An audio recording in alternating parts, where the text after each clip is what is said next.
Welcome to Screen Talk with yours truly, Nomfanelo. So, the focus for this video today is Netflix.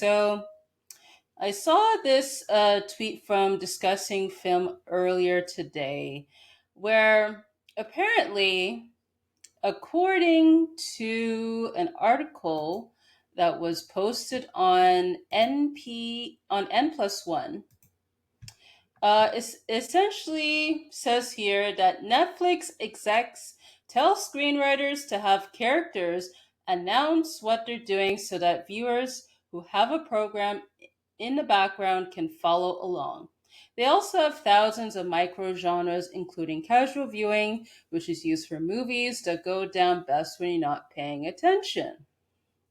And honestly, when I first saw this, I thought this was nuts and offensive.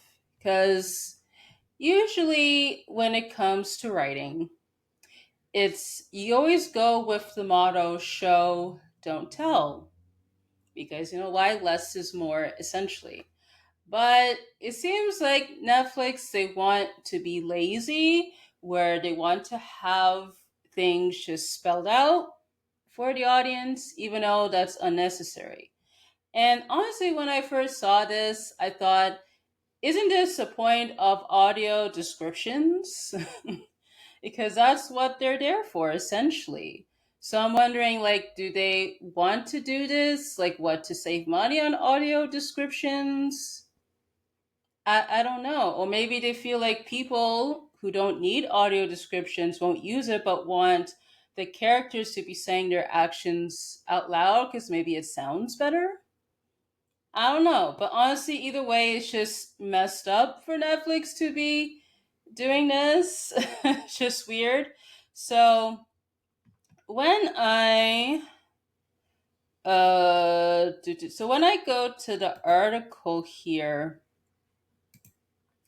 so here's a section. So they mentioned here that several screenwriters who've worked for the streamer told me a common note from company execs is, quote, have this character announce what they're doing so that viewers who have this program on in the background can follow along.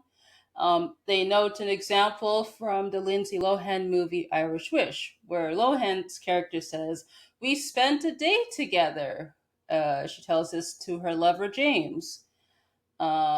I admit it was a beautiful day filled with dramatic vistas and romantic rain, but that doesn't give you the right to question my life choices. Tomorrow I'm marrying Paul Kennedy. Fine, he responds. That will be the last you see of me because after this job is over, I'm off to Bolivia to photograph an endangered tree lizard. Honestly, this is messed up. But I will say that with this article in particular, is interesting because essentially it talks about Netflix, essentially from how they first started, focusing more, on acquiring indies, art house type stuff, till fast forward to today or currently when they're focusing more on blockbuster type movies. So I was originally planning to do another video where I react to this article, but honestly, I feel like I don't want to because it's not my first time talking about Netflix on this channel. So I will leave the link to the article in the description. But I would say it's a fascinating read, and it kind of just makes you question: is Netflix really like the bad guy when it comes to destroying the film slash TV business? I mean, that's something to think about. And when you look with their actions and mandates from when they first started as a streamer till now, it might make sense or maybe not. But I would say it's recommended read, I would say.